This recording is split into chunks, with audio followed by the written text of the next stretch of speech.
Dios les bendiga y bienvenido una vez más a esta su programación Punto de Esperanza con Alberto Tejeda.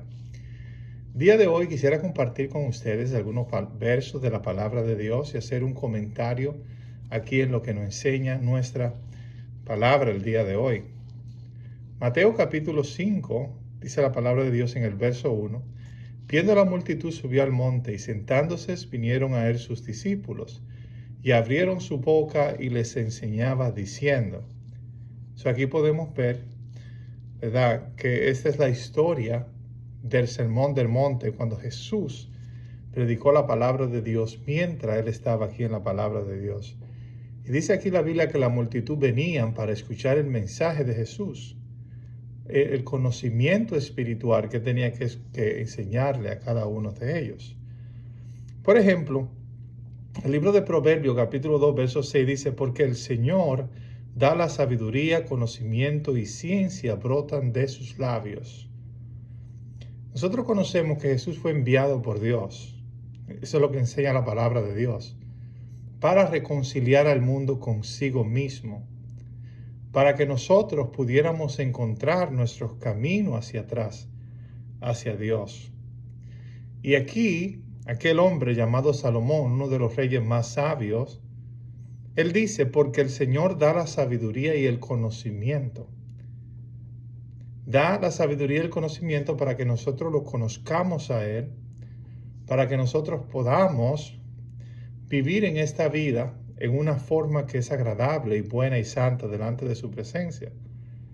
Dice, y ciencia, conocimiento y ciencia brotan de sus labios. Parece que este hombre Salomón había tenido un encuentro con Dios, o había estudiado las palabras que Dios había dicho, y él veía a Dios como una persona súper sabia, súper inteligente, que cuando nos da a nosotros solamente puede darnos sabiduría, solamente puede darnos ciencias para ayudarnos en nuestro diario vivir. Por ejemplo, él era rey, sabemos las responsabilidades que el rey tenía en aquellos días. Y Salomón encontraba inspiración, Salomón encontraba sabiduría para ser un buen rey en la sabiduría del Señor. La palabra de Dios nos enseña que Dios es omnisciente, sabiendo que Él conoce todas las cosas. La palabra de Dios nos enseña que Dios sabe qué es lo mejor para cada uno de nosotros, ya que Él es nuestro creador. Y nosotros, para poder salir de nuestras propias disoluciones, de nuestros propios problemas, necesitamos la sabiduría de Dios en nuestra vida para poder alcanzar lo que fuimos creados para ser, para poder ser las personas que Dios nos creó para cada uno de nosotros seamos. Si seguimos leyendo, dice la Biblia en Proverbios 12:1, el que ama la disciplina ama el conocimiento, pero el que la aborrece es un necio, dice la palabra de Dios. Aquí podemos ver que la palabra disciplina y conocimiento van de la mano. Y el plan de Dios es corregirnos. ¿Cómo Él nos corrige? Él nos corrige a través del conocimiento. ¿Por qué? Porque nosotros, nuestra mente, crea ideas. Nuestra mente crea ideas a veces que van en contra de la realidad, en contra de lo bueno, en contra de la verdad.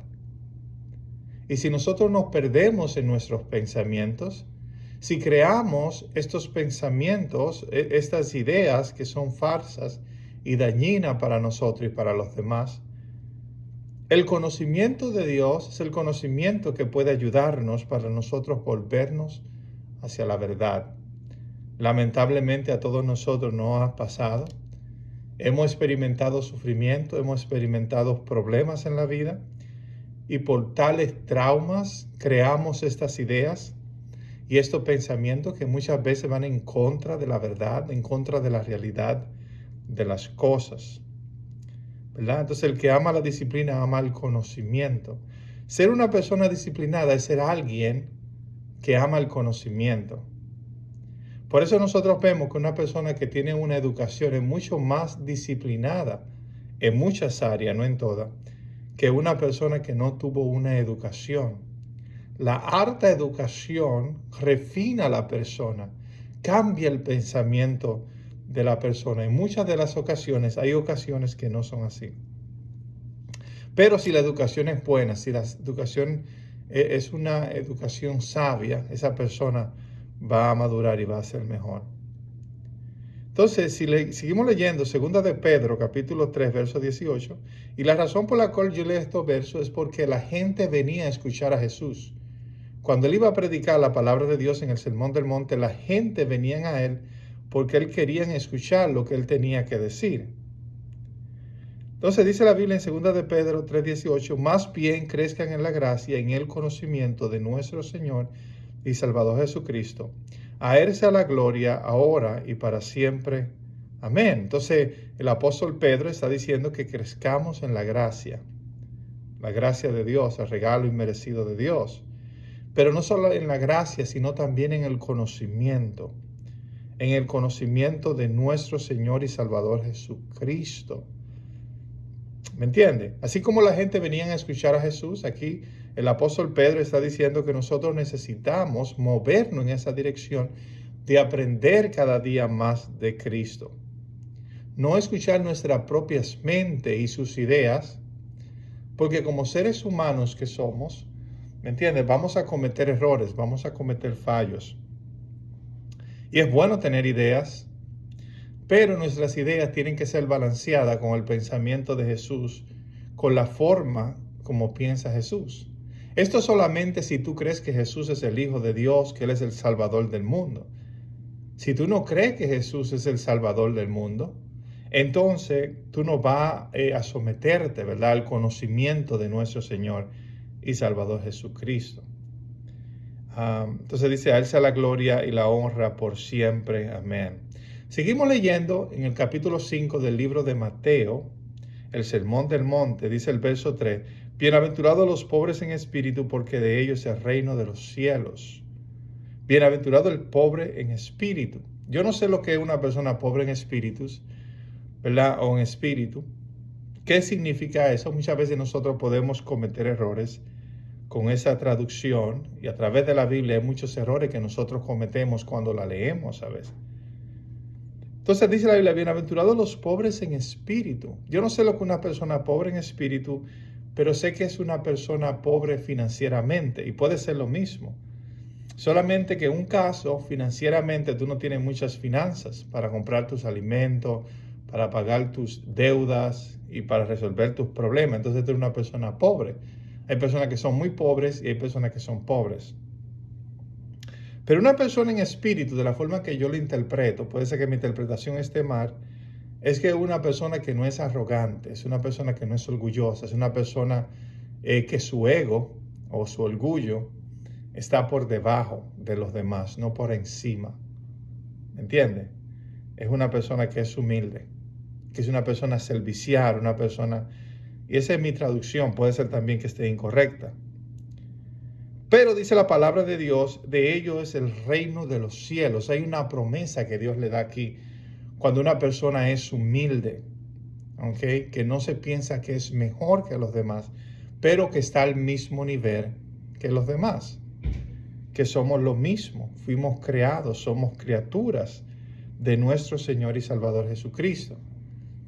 Yo no creo también que nosotros deberíamos pensar que somos menos que los demás, solamente haciendo un comentario a esta traducción, ¿verdad? Porque todos fuimos creados por Dios, todos tenemos el Espíritu de Dios en nuestras vidas, en nuestros corazones.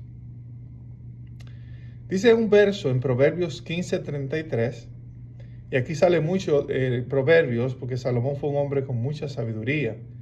Dice, el temor del Señor es instrucción de sabiduría, y antes de la gloria está la humildad. Salomón aprendió a hablar, y lamentablemente que Salomón conocía mucho de la humildad, en muchos de sus movidas en la vida, haciendo un comentario sobre la vida de Salomón, que fue un hombre bien sabio, pero también fue un hombre que cometió muchos errores, porque su ego, su orgullo, hacía que él cometía estos errores. En vez de seguir escuchando la sabiduría, el Espíritu de Dios que estaba en su vida, él decidía escuchar, ¿me entiende?, a su ego, a su orgullo. Y por eso cometió tantos errores. Pero él dice que el temor del Señor es instrucción de sabiduría. Entonces, cuando uno teme a Dios, uno no está diciendo que le tiene miedo al Padre Celestial, porque el Padre Celestial no puede ser malo. Él no puede castigarte injustamente. Él no puede corregirte injustamente. Cuando Él te corrige solamente para tu bien. Cuando Él cambia tus percepciones, tu forma de pensar, no es para hacerte daño, sino solamente es para ayudarte. Muchas veces nosotros, incluyéndome a mí, lo vemos como si Dios, ¿me entiende?, quiere hacerle un daño. Pero el temor del Señor es instrucción de sabiduría, y antes de la gloria está la humildad. Antes de alcanzar la bendición, aquel tiempo puede ser que le dijeran la gloria, la prosperidad, la ayuda, las cosas buenas del mundo espiritual, tiene que haber una humildad. Hay que ser pobre en espíritu, ¿verdad? Según lo que enseña aquí este hombre llamado Salomón, el rey. Entonces, Proverbio 22:4 dice, la recompensa de la humildad y el temor del Señor son las riquezas, el honor y la vida. Entonces aquí podemos ver en este siguiente verso lo que es la gloria de Dios o su riqueza, el honor y la vida. La recompensa de la humildad y el temor del Señor. Humildes para dejarnos enseñar por Él. Eso es una de las cosas más difíciles. Dejarse enseñar por el Espíritu Santo. El temor es, cuando uno teme a Dios, es que uno quiere aprender de Él. ¿Entienden? Está la humildad donde nos dejamos enseñar por Dios. El temor es cuando queremos aprender la sabiduría de Dios para cada una de nuestras vidas. ¿Verdad? Aquí lo vemos, el temor del Señor es la instrucción de sabiduría. Eso es lo que el temor del Señor es instruirnos a ser sabios, a caminar en sabiduría. La recompensa de la humildad y del temor del Señor son que las riquezas económicamente. Una persona que es sabia, conforme a la sabiduría de Dios, alcanzará riquezas. Y tal vez no riquezas como la del mundo, ¿me entiendes? Pero te irá mejor en la vida que lo que te iría si no fuera una persona sabia. No estoy diciendo que tú vas a ser como un millonario, ¿verdad? Como Bezos, el dueño de Amazon, o como el dueño de los teléfonos Apple. No es de la riqueza, la prosperidad que estoy hablando, pero cuando tú te sometes a la sabiduría de Dios, tú vas a prosperar, tu economía estará mejor a que si tú no te sometieras. Y eso solamente es un sentido común, ¿verdad? No solamente las riquezas, sino también el honor y la vida. Dice Salmos 10:17, oh Señor, tú has oído el deseo de los humildes. Tú fortalecerás tu corazón e inclinarás tus oídos. Y este verso trae mucho consuelo, especialmente a la persona creyente en Dios, a la persona humilde. Oh Señor, tú has oído el deseo de los humildes. Tú has escuchado su clamor, tú has escuchado lo que Él quiere. Es como que Dios le da una atención especial a los que son humildes. Nosotros escuchamos a todos nuestros hijos, amamos a todos nuestros hijos igual. Pero cuando hay uno que es humilde, que es manso, que es tierno, que es amoroso, se hace mucho más fácil escucharlo y complacerlo. Y creo lo que dice esto aquí, no estoy tratando de traducir lo que quiere decir Salomón aquí, pero es solamente un comentario. Dice, tú fortalecerás tu corazón e inclinarás tus oídos. Y esto nos ayuda a nosotros, a que nosotros querramos ser humildes.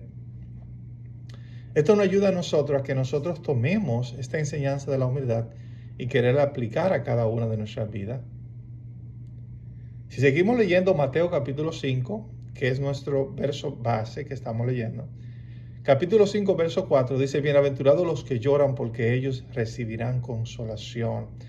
Aquí hay una promesa universal. Es universal, no creo que Dios se la dijo solamente a los cristianos, pero Dios se la dijo a todo el mundo, a todos los seres humanos. Claro que hay otros que van a decir, no, Dios solamente lo dijo a los cristianos, Dios solamente se lo dijo a los santos, a los puros.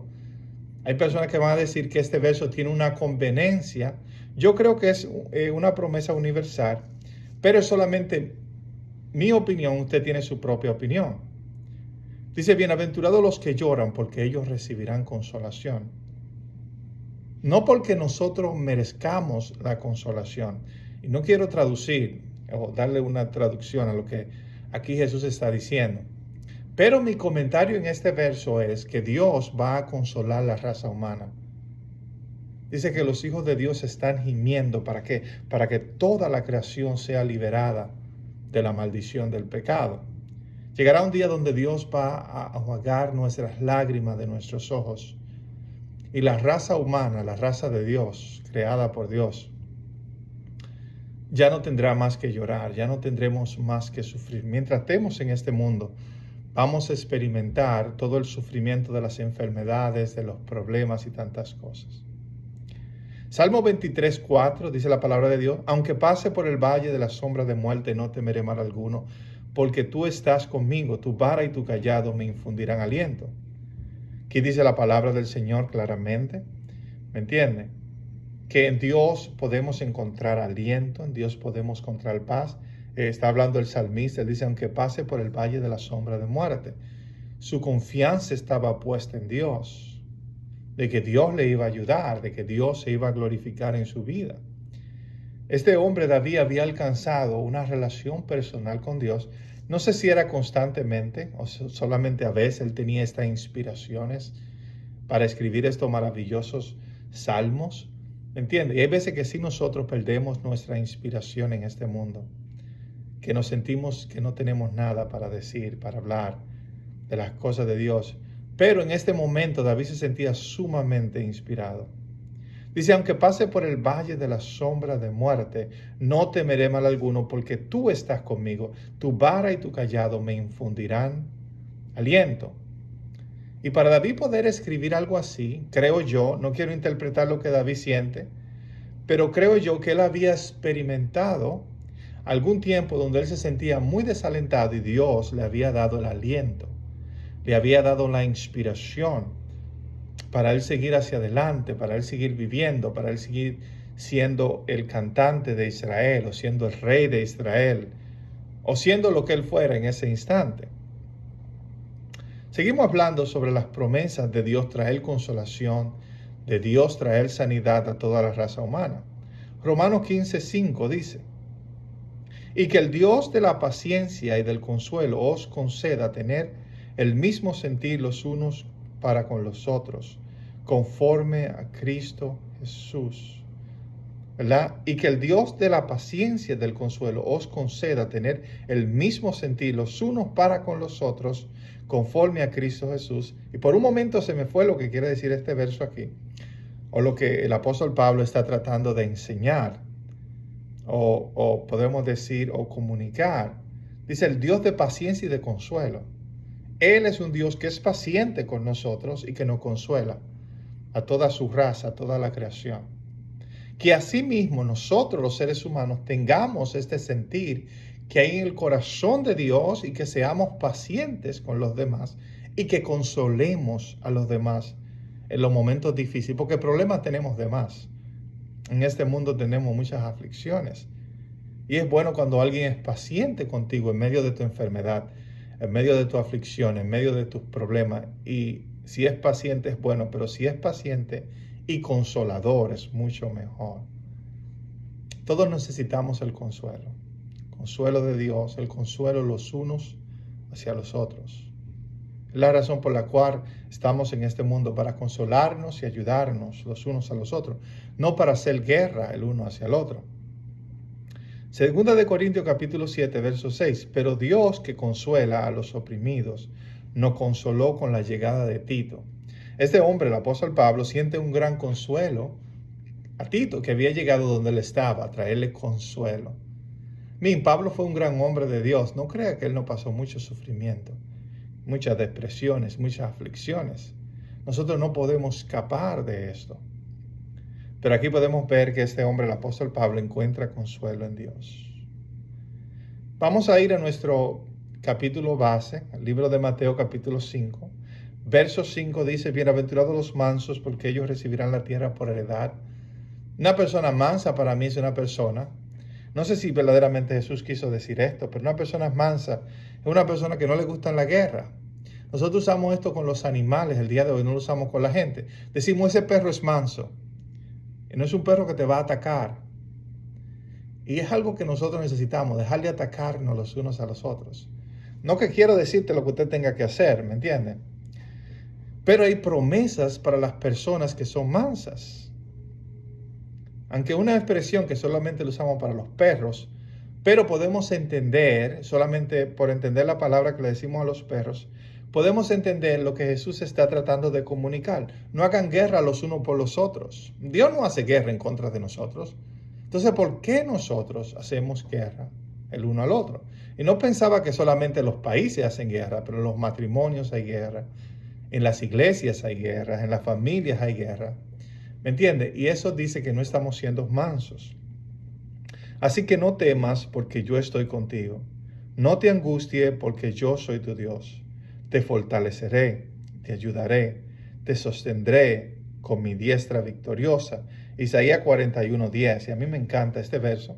Solamente de leerlo ahora, lo que está tratando de decir el profeta Isaías, él dice, así que no temas, dice Isaías, porque el temor no proviene de Dios, el temor proviene de nuestras mentes, para engañarnos, para engañar a los demás, para hacernos daño. No tema porque yo estoy contigo. Dios está en cada uno de nosotros como seres humanos. Dice la palabra de Dios que Él sopló el aliento de vida. Parte de Dios está en nuestra vida, aunque hay personas que no crean esto, hay personas que creen que el diablo está dentro de nosotros, ¿me entiendes? Pero Dios no está. Y sí puede ser que el ego que engañó a Satanás, ese mismo ego está también en nosotros. El pecado. Gloria a Dios, pero también en nuestras vidas, en nuestras almas, está el aliento de vida que Dios nos dio. Él dice, yo estoy contigo, no te angusties. La angustia van a venir. Y la respuesta a la angustia podemos decir que es una gran tristeza que viene. Una tristeza ligada con preocupación, ¿me entienden? Y no quiero traducir lo que Isaías trató de decir aquí, pero cuando yo leo la palabra angustia es lo que viene a mi mente, porque yo soy tu Dios, te fortaleceré. Y esta palabra es buena porque te fortaleceré cuando nuestras fuerzas ya no dan, cuando queremos tirar la toalla, cuando queremos rendirnos, cuando nuestro corazón se hace débil. El Señor dice, yo te voy a fortalecer, yo te voy a dar la fuerza y te ayudaré, te sostendré con mi diestra victoriosa. ¿Verdad? El Señor es victorioso, Él nunca ha perdido una batalla y nunca la va a perder. ¿Entiendes? Él no va a perder la batalla final. Nosotros pensamos, algunas veces hablamos, como que Dios va a perder del diablo, y eso es una mentira de nuestro ego y de nuestro orgullo. ¿Cómo puede ser posible que una criatura le gane a su creador? Filipenses capítulo 4, verso 19. Mi Dios pues suplirá todo lo que es falta conforme a sus riquezas en gloria en Cristo Jesús. El apóstol aquí está diciendo que el Dios de él y es el Dios de nosotros también. Pero nosotros podemos decir, mi Dios. Yo creo que Él es el Dios de los musulmanes, Él es el Dios de los budistas, Él es el Dios de los cristianos, Él es el Dios de los judíos, Él es el Dios de aquellas personas que no creen en Dios, los ateos. Él es nuestro Dios, porque Él es nuestro creador. Aunque nosotros lo conozcamos o no, Él es el creador, Él es nuestro Dios. Y Él suplirá todo lo que os falte conforme a sus riquezas en gloria en Cristo Jesús. Y cuando dice suplirá, podemos decir, va a suplir cosas económicas, pero también va a suplir cosas espirituales. Y esta promesa no es solamente para los cristianos, son para los más pobres, para los más necesitados, es para todos nosotros los seres humanos. Dios es un Dios que suple, Dios es un Dios que provee. Y uno dice, pero si Dios provee y suple, ¿por qué hay tantos problemas en el mundo? Y es verdad. Es verdad, nosotros a veces en nuestro orgullo cometemos malos errores y hacemos cosas que dañamos, ¿me entiendes? Nuestro futuro, nuestro bienestar. Pero Dios siempre suple. Él siempre está dispuesto a suplirnos. Isaías 41:10 dice, no temas porque yo estoy contigo, no desmayes porque yo soy tu Dios, que te esfuerzo. Siempre te ayudaré, siempre te sustentaré con mi diestra de justicia. Fue el verso que habían leído anteriormente, pero aquí se repite. Seguimos con Mateo capítulo 5, ¿verdad? El Sermón del Monte. Verso 6 dice, bienaventurados los que tienen hambre y sed de justicia, porque ellos serán saciados. Hay una bienaventuranza para las personas que tienen hambre y sed de justicia, la justicia de Dios. La justicia de Dios tiene que ver con su amor, el amor de Dios y el deseo de Dios por libertarnos. Es como que se entreunen entre las dos. Dios tiene un gran deseo de libertar a su raza humana y Él lo va a hacer. Él lo va a completar. Pero mientras ese proceso se termina, se le hace difícil ver a Dios en la forma como nosotros nos encontramos. Pero Dios nos ama tanto, ¿entiendes? Aleluya, que esto trae al corazón de Dios un deseo de que las cosas terminen pronto, de que pronto nosotros podamos ser libertados. Dice, bienaventurados los que tienen hambre y sed de justicia. Y porque Dios tiene hambre y sed de justicia, y cuando hablamos la palabra justicia aquí, no lo llevemos a un caso, Dios quiere justicia y mandar a todo el mundo a una cárcel eterna. No es lo que dice la palabra de Dios, eso no es la justicia. La justicia también la podemos traducir, y no quiero traducir lo que aquí el Señor Jesús está traduciendo. ¿Me entiende? Un juez que ve que a una persona inocente, y nosotros los seres humanos somos inocentes. Somos inocentes, ¿me entiende? ¿Por qué? Porque fuimos engañados, fuimos vendados. Justicia es cuando Él dice mi creación, Dios dice que hizo su creación buena, cayó en el engaño, cayó en la falsedad y ahora yo tengo que libertarlo. El juez, Jesús, Dios está buscando cómo terminar el proceso para declararnos libres, para declararnos inocentes y destruir a nuestros enemigos, que es el pecado y la muerte. Es el pecado y la muerte. Muchas veces nosotros decimos que los hombres son malos, somos malos. Muchas veces nosotros decimos que nosotros, los seres humanos, no merecemos el amor, el perdón o la gracia de Dios, que fuimos creados para condenación, pero eso es erróneo. Dios no creó de amor, dice la palabra de Dios, por amor, para salvación, para justificación, para transformación. Fuimos engañados, sí, pero Dios ya ha inventado o ha creado a través de Jesús un camino como Él puede volvernos a su gloria, a su presencia y destruir nuestro gran enemigo. ¿Verdad? Dice Hebreos capítulo 13, verso 5. Sea vuestro carácter sin avaricia, contento con lo que tenéis, porque Él mismo ha dicho, nunca te dejaré ni te desampararé. Y dice la palabra de Dios claramente que el cristiano, todos nosotros los seres humanos, tenemos que guardarnos de la avaricia. La avaricia es uno de esos enemigos que vienen a nuestra vida para quitar la paz, para quitar el gozo, raíz de todos los males, el amor del dinero, o es uno de los problemas más grandes que nosotros tenemos. Primera de Timoteo 6, 6, 8 dice, pero la piedad en efecto es un medio de gran ganancia cuando va acompañada de contentamiento, porque nada hemos traído al mundo, así que nada podemos sacar de él. Y si tenemos que comer y con qué cubrirnos, con eso estaremos contentos. Tenemos sed de estar agradecidos con Dios. Tenemos que ese deseo que se haga justicia en nuestra vida. ¿Me entiende? Que nosotros podamos someternos a la voluntad de Dios, al plan de Dios para cada uno de nosotros. Salmo 63, 1 y 5 dice, Salmo de David cuando estaba en el desierto de Judá, oh Dios, tú eres mi Dios. Te buscaré con afán, mi alma tiene sed de ti, mi carne te anhela, cual tierra seca y árida donde no hay agua. Así te contemplaba en el santuario para ver tu poder y tu gloria, porque tu misericordia es mejor que la vida, mis labios te alabarán. Así te bendeciré mientras viva, en tu nombre alzaré mis manos, como con médula y grosura está saciada mi alma, y con los labios jubilosos te alaba mi boca. Salmos capítulo 5, verso 7 dice, bienaventurados los misericordiosos, porque ellos alcanzarán misericordia.